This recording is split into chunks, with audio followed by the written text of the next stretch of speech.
We're glad you're here. Welcome to Main Street Monday for April. It seems a little strange that it's April already because I thought it was just January and the first of the year, but here we are. So I wanted to start out with a couple of things. First of all, Sarah Bloom is here from the Community Development Division. She's one of our reps. She's based out of Hayes, and she's going to talk briefly about Community Development Week because she can't stay on the call the whole time. So we want to get that out up front. Sarah, it's all yours. Hey, thanks, Scott. Good morning, everybody. For those of you that just returned from Boston, welcome home. I hope you had a fantastic experience. As Scott said, I am a community development specialist for Commerce. I cover the entire state, and I get to go into communities and brainstorm projects and connect you to funding opportunities. And I coordinate a couple of those funding opportunities. But this week, most importantly, April 10th through the 14th is National Community Development Week. And this is something that was started in the 80s that was meant to highlight community development block grant projects in communities, or CDBG projects. But of course, in Kansas, we don't want to limit ourselves. We want to dream big and go big. So the state of Kansas actually celebrates all community development projects that are happening across the state. And so on our social media all week, you'll be hearing about projects and investments that we're making in the state, but we want to invite you to join in the fun. So if you have community development projects, whether that is, an art-based project and you're utilizing, KCAIC grants to bring in people, or you actually have projects that are under development that are using state funds, or even if you're not using state funds and you have something that you're excited about in your community that's going to make it a better place to live, we really want you to post about it this week with the hashtags CD Week 23 or Kansas CD Matters. And I will post those in the group chat. I will also post a website link to our community development page on our website that will link to a toolkit that will give you some example posts and give you some easy ways to reach out to us if you need help brainstorming what you can talk about in your communities. But I know every single one of you on this call has something great happening in your community, and we are inviting you to shout it from the rooftops and celebrate National Community Development Week with us. Thanks for the few minutes, Scott. Sure thing. That's awesome. Any questions for Sarah? All right, so she will post those hashtags in the chat. So if you share anything on social this week, be sure to use those hashtags so we can get the word out. So Sarah mentioned Boston. We're going to talk about Boston at the end of today's call. So if you were there and you have anything you want to share, anything particular that you learned, think about that, and we'll talk about that at the end of the session. And if you weren't at Boston, then you were one of the few, actually. We had 45 people there, which was awesome. So it was a great turnout from Kansas, and I know other states noticed that as well. So anyway, we'll talk about it at the end of this call. I do want to mention that we have our first quarterly training session of 2023 is coming up in about a month in Independence. It's May 4th and 5th. And it's tied in with the Kansas Preservation Conference. So we sent out an email last week that has the registration information in there for that conference. Main Street directors will meet on Wednesday evening before the conference starts on Thursday. So we'll be getting information out to those specific directors soon about what we'll be doing Wednesday evening. But the conference starts on Thursday. Goes Thursday and Friday. There are some activities Saturday, but typically those are for the preservation board and preservation leadership. So the key thing I want to mention about that is there is a fee associated with attending that conference. However, if you're a Main Street community or an affiliate community, do not pay that fee. Just when you register, check that you're going to email in your registration. And do not email, or that you're going to mail your payment. Do not mail anything. Once we see that noted in the system, then we know that your registration is covered by Kansas Main Street. So if you pay that registration, we can't reimburse you. So if you're a designated community or an affiliate community, don't pay that registration. I don't think I got that email. Okay. What's your email address? Who was that? I didn't see that. It was Randy. Oh, Randy. Okay. All right. We'll make sure. And we will be sending that out again, at least one more time, probably a couple of times between now and May to make sure everybody gets a chance to register. So we're excited to partner with the State Preservation Office and work with their conference to offer our training. And typically we don't have our first training of the year this late in the year. We typically do a training each quarter, but because the national conference in Boston was so early in March, that's pretty early for that conference. That's why we're doing it, our first training in May. So anyway, any questions, comments, thoughts about that? Go ahead, Randy. Sorry, I got a couple more questions because I was wanting to go to the SHPO conference as well. So the SHPO one is from the 4th to the 6th. So they just overlap. Thank you. Yes, there'll be multiple tracks. So you'll be able to pick which areas you want to, which, sessions that you want to go to. So awesome.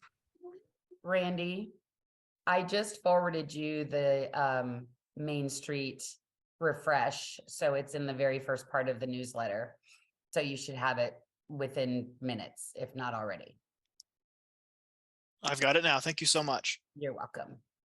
But yeah, that's what we're excited about partnering with SHPO, is it just, instead of just having a speaker or two for Kansas Main Street program or a few speakers for them, we're expanding a little bit. We have Lisa Thompson from Main Street America is coming in and we'll be doing a couple of sessions. So we're excited about that.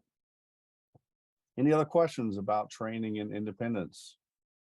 And we have to give a shout out to Tabitha and in Independence for helping make this happen. I know it's a lot of work, and so we appreciate them being such an awesome host.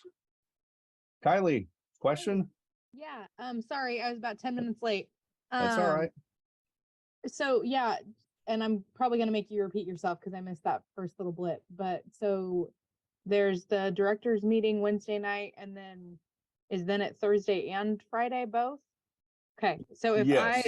I have a slight conflict, so if I were able to make it to like the Wednesday night and then like part of Thursday, is that a good chunk? That's all right. That's all right. Yeah, we know that since it's tied in with the SHPO conference, that it's longer than our normal training would be. So if you can't make it to both days, that's understandable. So, but we think there's a lot of good content on Thursday too. So, all right. If you have other questions about that, don't hesitate to call or email and we'll be glad to help you. Again, we'll talk more about Boston at the end of this call, but if you've been on these calls this year, we've changed it up a little bit. Last year, we just focused on a community each month. And this year we're focusing on community still, and then we're doing some other things mixed in. But today we get to focus on Junction City, one of the first 3 communities that came into the program when the state program came back. So they came in 2021 with the group of Baldwin City and Atchison. And most of you have heard me say this before. I was doing this back in the mid-90s. I've done a lot of assessment visits in communities, resource team visits, market analysis visits. Junction City is the one and only community that I've ever done a visit of any kind to that actually had a parade for those of us who were there on the visit.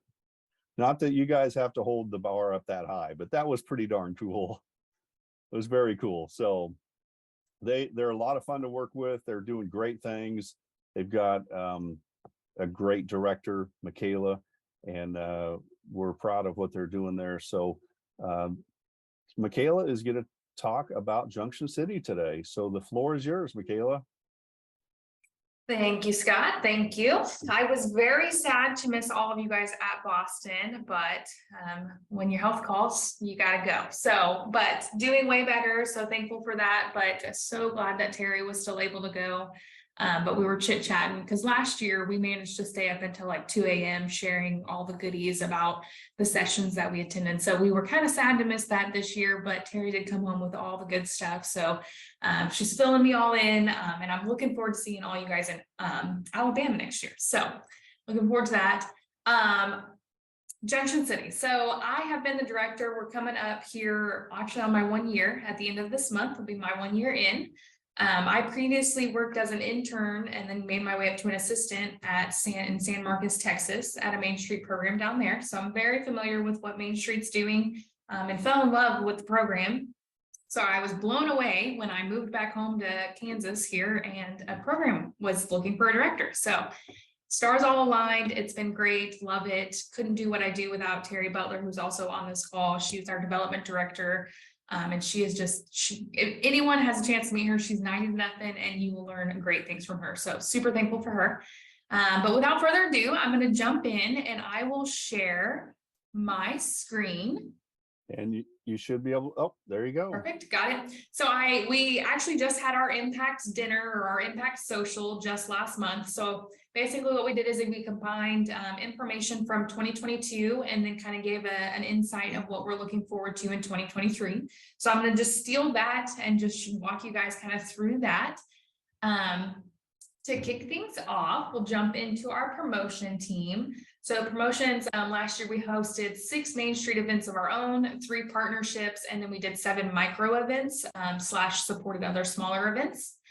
In total, that was about 40,000 attendees over that year. We really got our Facebook up and going last year. So we were I know they're not very big numbers, but we're pretty proud of them and they're growing really fast. So that's really exciting to see. We get a lot of engagement, which is really nice. Lots of shares on our posts. So a lot of good community support in there. And then we officially started up our newsletter, but we already had 350 plus subscribers before we even had that up and going. So that was exciting to have our first one go out. For 2023 though, we've really started to find our what works for us and what doesn't work for us and kind of narrow in. I'm sure a lot of you directors understand that event planning can be overwhelming and sometimes you have to really figure out what works and what doesn't work. And like Scott mentioned, this is only our 2nd year in. So we really defined things this year. Promotion got together and they really decided what our events were this year and kind of scaled back a little bit. So we've got our 3 partnership events. So these are Freedom Fest, Oktoberfest, and our All Treats Day. We call these partnership events because they're not necessarily housed under Main Street, but Main Street assists in all the planning and helps with the volunteers and all of that, the logistics kind of things. But there's a separate volunteer group that essentially manages the whole thing. So we just partner with it and then they're all hosted downtown. And then our events are the Community Forum, the Main Street Market, which I'll have a whole slide for that I'll show you guys. We're starting up our Taste of Culture event, which is going to be a two-day event. Junction City is actually one of the most diverse cities or towns in Kansas. So we really wanted to represent that. We've got the military right next door. So we have so many different food options that we really wanted to highlight and have people really come downtown and enjoy those. So we're tying that in with the market. We've got our Ghosts and Goblins Gala, which is going to be our big fundraiser. We thought, hey, why not have a giant adult costume party? Because, you know, people say they don't like dressing up, but I think they do secretly. So that's going to be our big fundraising event.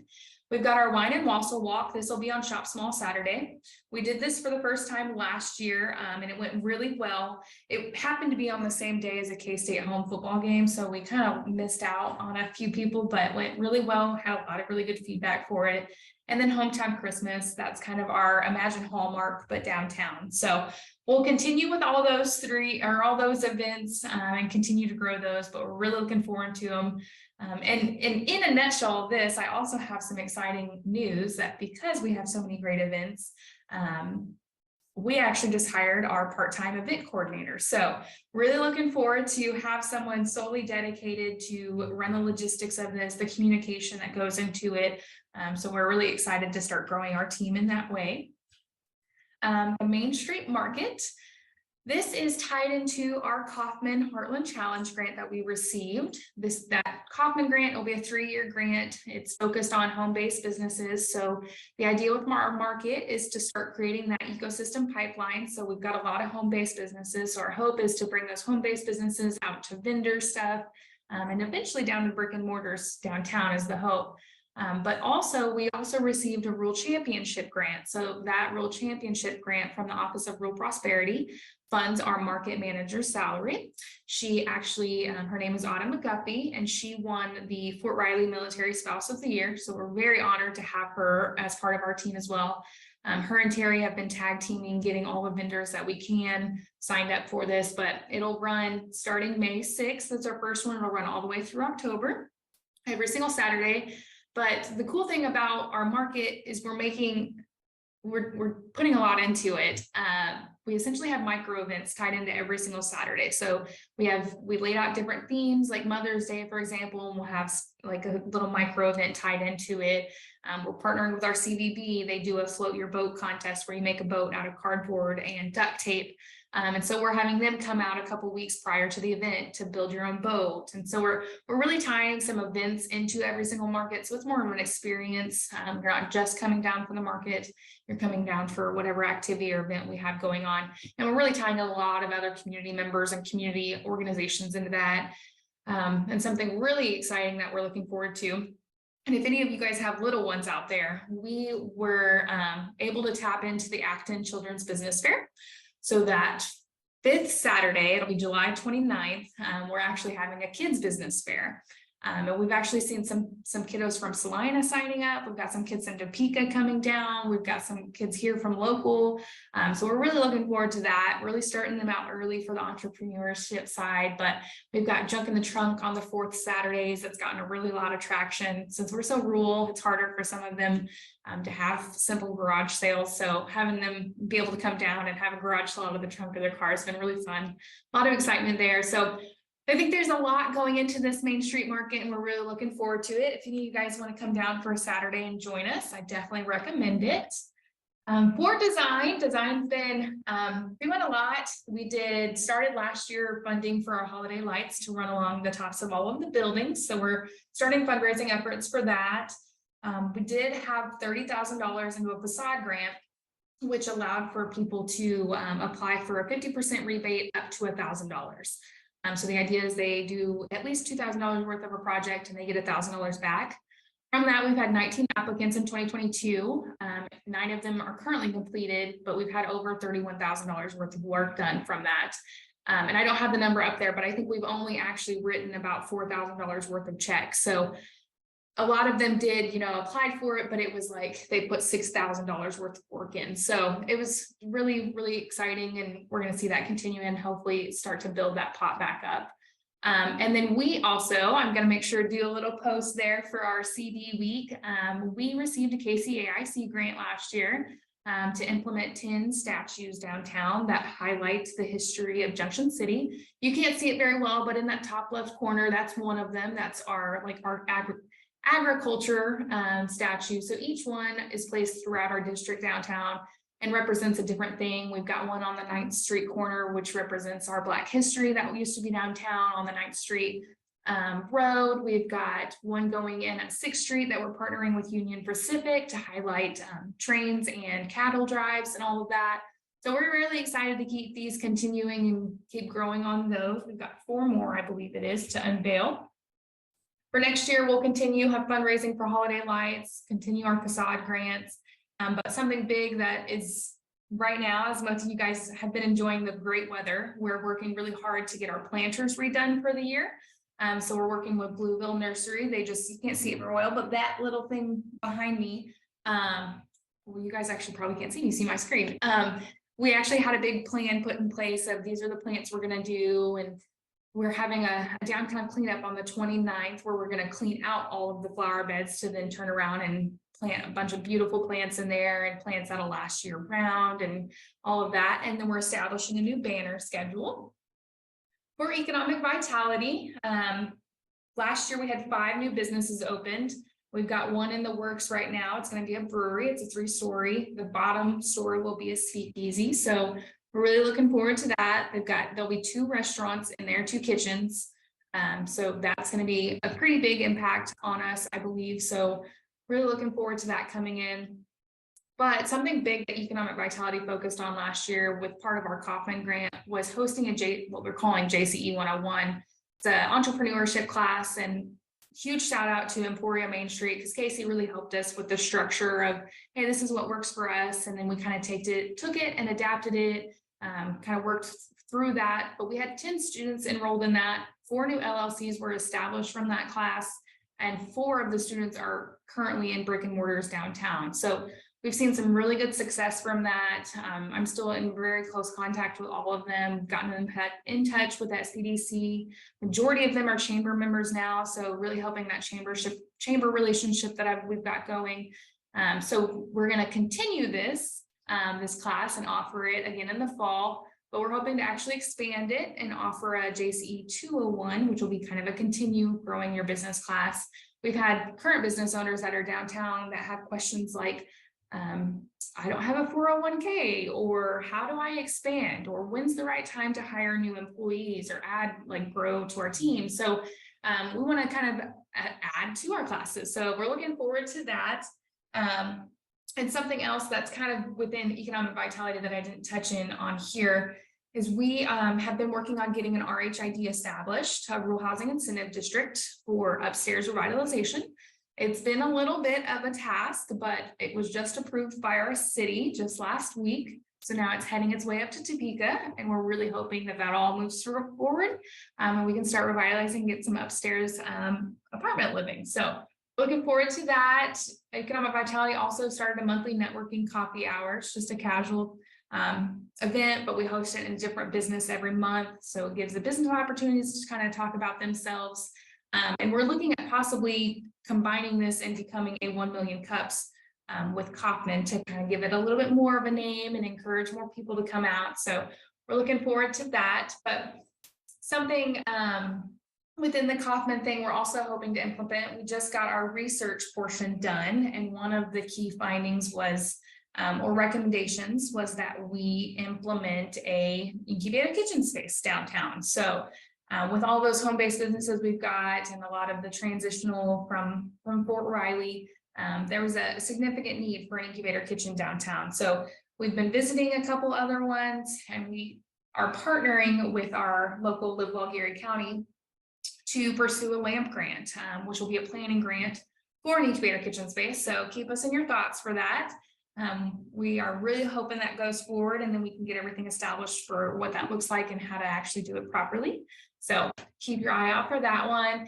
As most of you guys know, organizations, kind of the behind the scenes group, as of right now, since we're still fairly new, our organization committee is still just our executive board, but we're hoping to expand that because we are rolling out our new investors guide to really kind of help us start growing and expanding and sustainability for our organization. So we've got our different levels established and what the different perks are. And then we went through and created our event opportunities, which is essentially sponsorships. And so we're excited to roll that out, but with the extra need of that and extra hands on deck, we are starting to grow our organization committee and start to really have a fundraising group that will take this and run with this. So we're excited to be rolling that out and get everybody to be involved in all the great things going on downtown. And one more, Stantec, we are finishing up, we're getting close to the end anyways for our area-wide plan. So we're looking forward to that. But does anyone have questions on that note? I know that was fast, but we've got, I've gone good about nailing them off there for you guys. So feel free though to ask me any questions. And I'm sure I forgot some things because there's so many things, but that's just in a nutshell what we did last year and kind of what we're looking forward to for next year. Well, I'll start by saying great job. Great presentation, great slides, great content. Questions for Michaela?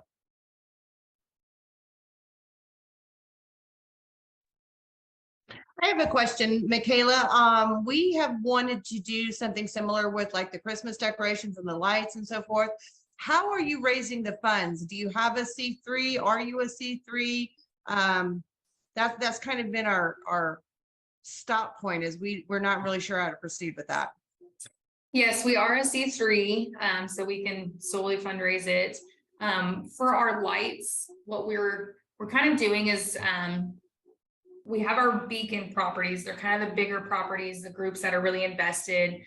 We've got the owners of the Bartell House, which is a pretty significant corner, and they've expressed that they'll purchase their lights directly.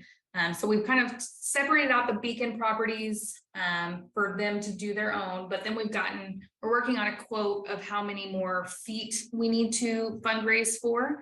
And what we're doing to get the community involved is essentially an adopt a foot program, and it'll be an online program, so people can get on, and I think it's like $23 a square foot. So they can get on and say, oh, we're going to adopt 5 foot, and then they pay X amount. So that's kind of been our idea for the holiday lights portion.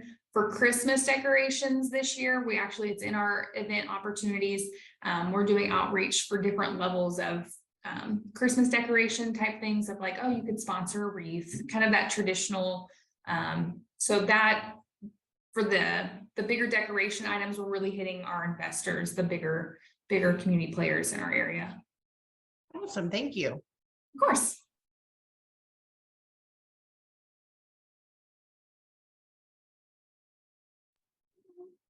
Other questions for Michaela? Don't be shy. Michaela, this is Kylie in Seneca. What company are you using for your holiday lighting? So there is a crew, a group here in Junction, or based out of Junction, called Holiday Lights. They have done a couple others in the area. They just finished up Amigos lights last year. But thankfully they are both local Junction Cityers. So they have they reached out to us and partnered with us, and thankfully they are offering 5 years of maintenance for us. So that's their donation to wanting to be a part of our community and of Main Street. So we're super thankful for that. But Holiday Lights, I can't recommend them enough. And they'll travel anywhere. They'd love to come out to your cities and get you a quote, get you an idea of what it looks like. Their lights are the RGB lights, and you can control them from an app on your phone, which is super convenient. We've worked through with our property owners. Essentially the way we're working it, and there's 25 different ways on how you can manage these lights. If the building owners own them, or if the Main Street owns them, that got a little weird. So the way we're structuring it is the building owners technically own them. They'll stay on those buildings, but Main Street is essentially leasing them. So that way we have the control over, that way we don't have 25 different colored lights up, but we worked out an established light schedule so they're aware of when their lights are on and everything like that. But also it's an open door. If the Opera House has a show and they want their lights on, we'll definitely put their lights on. So. Okay, thank you. Of course. Michaela, this is Jessica Ripper. I've got a question for your wine walk. So we've tried this a few times and we get a lot of pushback from being able to go from one location to the next. Do you have the entire square or the entire location under the common consumption, or how are you doing that? Because even when we have gone through to get permits, each business on the square would have to have permits. They would have to have the police department come out and check those. And we've just run into issue after issue. Yeah, thankfully, I know that's definitely from my last Main Street program down in San Marcos with Texas Alcohol and Beverage and all of that. They were very strict on it, and we had to have every single person fill out their license and everything like that. So I fully expected that to be the same way here.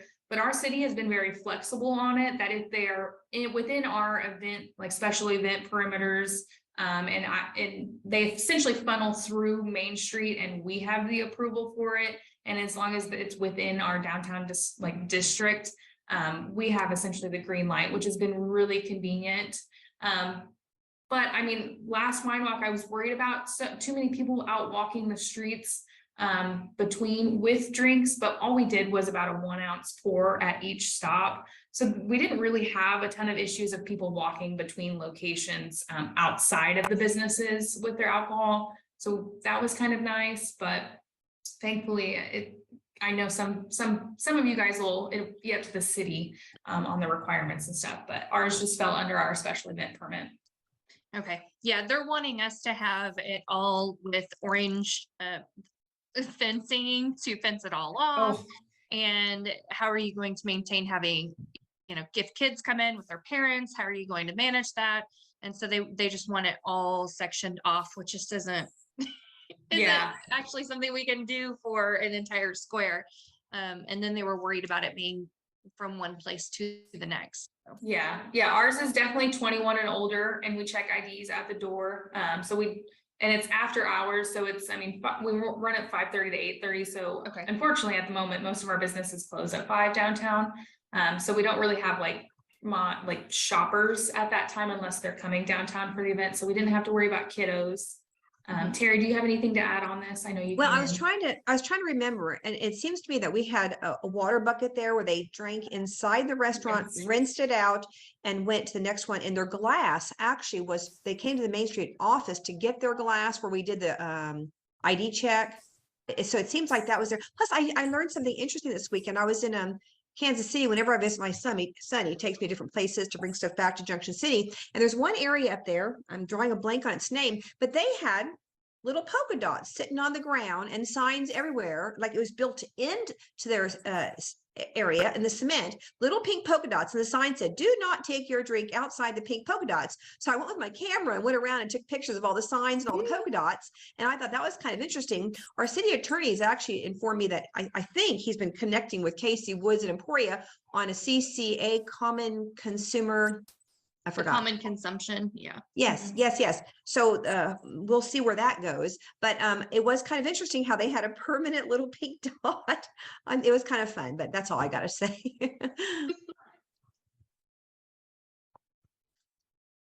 I actually attended a session in Boston about open carry, open containers in downtown districts that was extremely helpful. The person that did the presentation didn't have the slides uploaded yet, but they expect to upload them. So if we get that information, we'll include it in one of our newsletters. Great, thank you. She had some great numbers about how it actually improved business in the district. Businesses had increased sales, not just restaurants and bars, all businesses. I mean, it was overwhelming. With ours being on Shop Small Saturday, of course, we were getting people in the businesses, but we really wanted to grow that extra mile and get them buying things in those businesses downtown. So we put together a little raffle basket, and every $5 that was spent downtown during the event, they could come show us their receipts, and they got entered in a raffle. And we talked to all the businesses, and all the businesses that were participating essentially put in items. But we have like G. Thomas Jewelers right down the corner that was participating, and they had like a very pretty necklace in. So it was definitely a good incentive basket. But I don't have the numbers off the top of my head, but we had approximately $6,000 spent just within those 2 or 3 hours. So it wasn't huge by any means, because we don't have a lot of retail shopping downtown at the moment, but for those smaller retail shops that we do have, they did see a good turnout for it.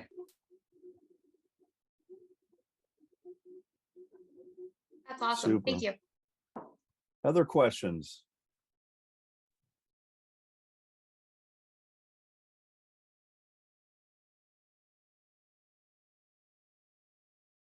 Perfect. Thank you, guys. I appreciate just having the floor this morning. It was great to kind of share and talk about us a little bit. Like I said, I know you guys are all doing great things, and we're all just running 90 to nothing, but it is great to kind of take a step back and realize, wow, we are doing a lot of things. So thank you, guys. I appreciate it. Great job, Michaela. And I'm guessing this isn't the first time you've had to present anything like this, because those slides look like those are the kind of slides that you can always use to kind of sell what your program is doing. And if you don't have a presentation like that kind of in the can, ready to go, and that's something you can easily update, you should have, because that's useful information for literally anybody that's asking you about the program and what your successes are and what you've been doing. So great job. We will somebody asked about getting the slides from your presentation, Michaela. If you're okay sharing those with me, I'll put those in an email with the video from this presentation, and we'll send out the video and those slides later in the week. So anything else for Michaela before we move on? All right, well, let's talk about Boston. I already mentioned the open container session I went to, and I just tried to get on the app on my phone to see if the presenter had uploaded the slides from that presentation, and the app is not even there. So my phone just updated this morning, and I don't know if the app is gone or what, but we'll be able to get those at some point as long as the presenter shares them, and we can send that information out. But I'll start off by saying that was a great session I went to. I also went to a session about, it was called the Dollar Store Deluge. And it was about how Dollar General, Family Dollar, all the Dollar Tree, all those places are, how they're hurting our communities.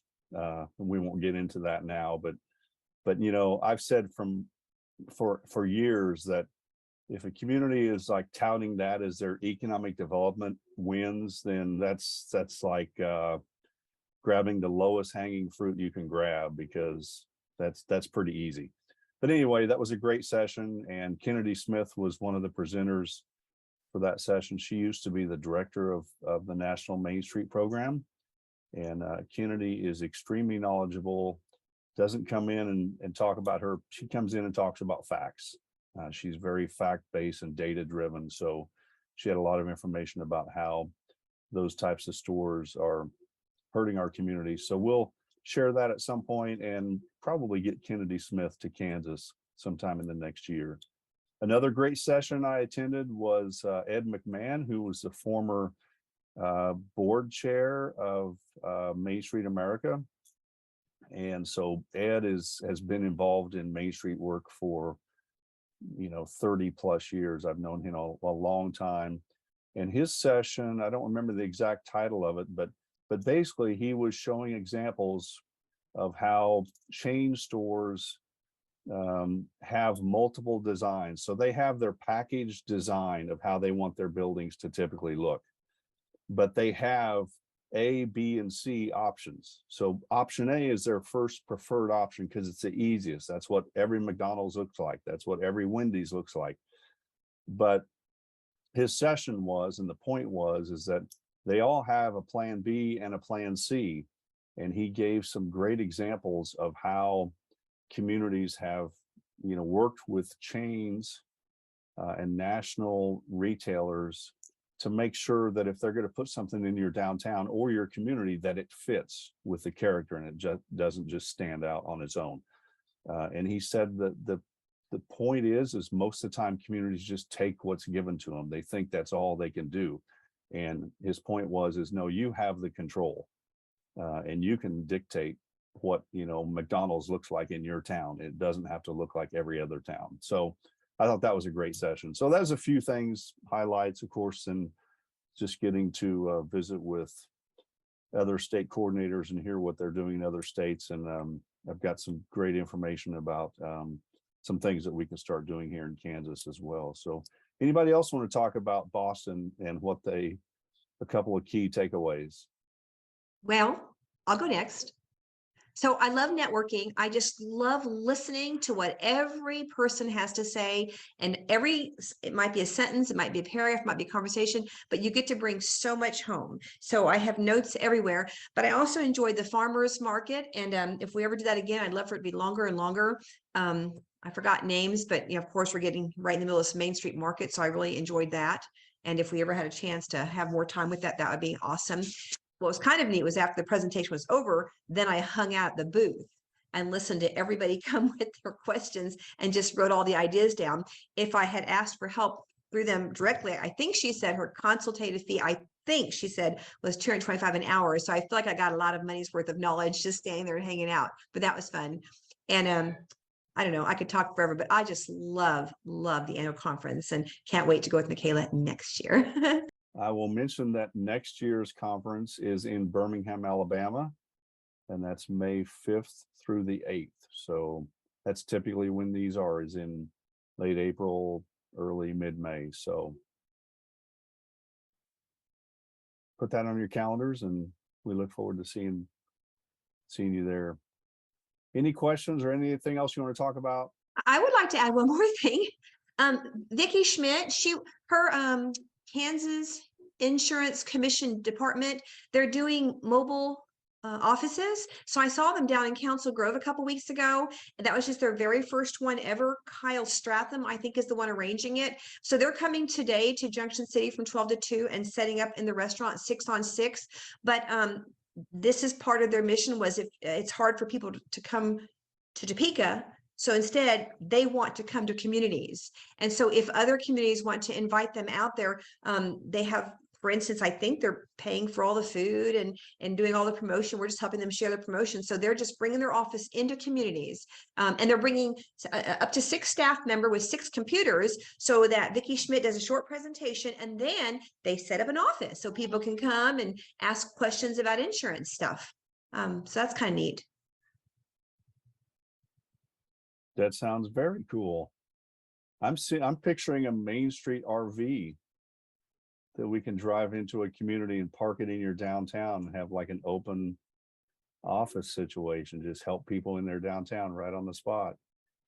And I'm really not joking. That would be kind of cool. I don't know anybody else that's doing that, so we might as well just start that trend right there. Well, you know, they have the doctors up there in Boston. I've seen it a couple of times in a row, the Doctor of Main Street Organization and Promotion. And boy, they are great just to go ask questions of. So that kind of is a fun concept. You know, how can I, what is your diagnosis or your treatment? I really enjoyed that little spinoff. They helped us with our next step for organization, or just kind of gave us a pat on the back that we're headed in the right direction. So that was kind of cool. Dr. Downtown is a great resource at the national conference. I've participated in that as a doctor before, and it's really good from both ends, because people come and ask questions and we try and help, but we also learn too from hearing what issues other communities are dealing with. So it's a two-way street, and it's a great resource. So all right, well, with that, I think we're going to go ahead and wrap things up. Let me look at the next date. The next Main Street Monday will be Monday, May 8th. That will be right after our training in independence. So I'm pretty sure that session is going to feature Robert. So we're going to just kind of have a follow-up to the quarterly training, and Robert will have some content to share then as well. Does that sound about right, Shelley? I see you shaking your head. Yes. Awesome. All right. Well, thanks again, everybody, for being here. Have a great week. Call or email if you need anything. That's what we're here for. Take care. We'll see ya.